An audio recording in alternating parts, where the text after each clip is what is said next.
বগুড়ার দুপচাঁচিয়া উপজেলার চৌমুহনী এলাকায় ডাকাতির প্রস্তুতিকালে ৪ ডাকাতকে গ্রেফতার করেছে পুলিশ। এ সময় তাদের কাছ থেকে একটি রিভলভার, ডাকাতির বিভিন্ন সরঞ্জাম, একটি চাইনিজ কুড়াল, কাটার, ধারালো চাকু, গামছা এবং ১২০ পিস ইয়াবা ট্যাবলেট উদ্ধার করা হয়েছে।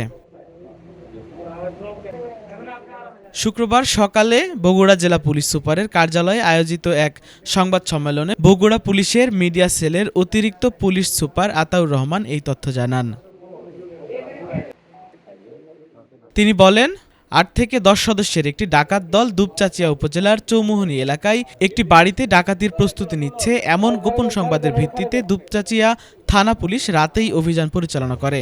এ সময় পৌরসভা এলাকায় ডাকাতদের অবস্থান শনাক্ত করে পুলিশ তাদের ঘেরাও করলে পুলিশের উপস্থিতি টের পেয়ে তারা পালিয়ে যাওয়ার চেষ্টা করে। পরে ধাওয়া করে ৪ জনকে গ্রেফতার করা হয়।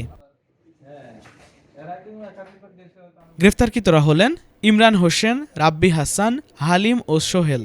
এর মধ্যে ইমরান, রাব্বি ও হালিমের বাড়ি কাহালু উপজেলায় এবং সোহেলের বাড়ি দুপচাঁচিয়া উপজেলায়। পুলিশ জানায়, গ্রেফতারকৃতদের বিরুদ্ধে বিভিন্ন থানায় একাধিক মামলা রয়েছে।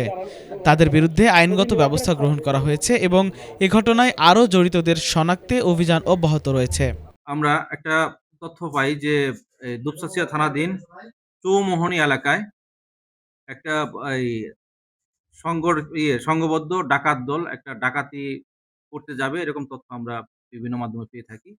এই তথ্যের ভিত্তিতে আমরা বিভিন্ন তথ্য সংগ্রহ করি এবং আমাদের টিম রেডি করি এবং তারা যখন রাতের বেলা শেষ রাতের দিকে দুপচাঁচিয়া পৌরসভা তিসিগাড়ি এলাকায় জনক আব্বাস সাত্তারের বাড়ির কাছাকাছি আসে, তখন আমাদের পুলিশের একটা বড় টিম তাদের চ্যালেঞ্জ করে এবং এই চ্যালেঞ্জ করার পরে এখান থেকে ঘটনাস্থল থেকে ৪ জনকে গ্রেপ্তার করে। গ্রেপ্তারের সময় তাদের কাছ থেকে বিভিন্ন অস্ত্রসহ সরঞ্জাম উদ্ধার হয়। উদ্ধারের মধ্যে একটি রিভলভার, একটি চাইনিজ কুড়াল, একটি কাটার, একটি ২টি বার্মিজ চাকু, একটা রেঞ্জ এবং ২টি গামছা উদ্ধার করা হয় তাদের কাছ থেকে এবং তাদের তথ্যের ভিত্তিতে আমরা আরো কিছু ঘটনার সাথে তাদের সম্পৃক্ততা এবং অন্যান্য কয়েকটা ঘটনার সম্পৃক্ততা পাই এবং তাদের নিয়ে অভিযান পরিচালনা করে আমরা আরো কিছু এই সংক্রান্তে অগ্রগতি পাই এবং উদ্ধার কাজ সম্পন্ন করি এবং তাদের অতি শীঘ্রই আমরা আদালতের কাছে সোপর্দ করব।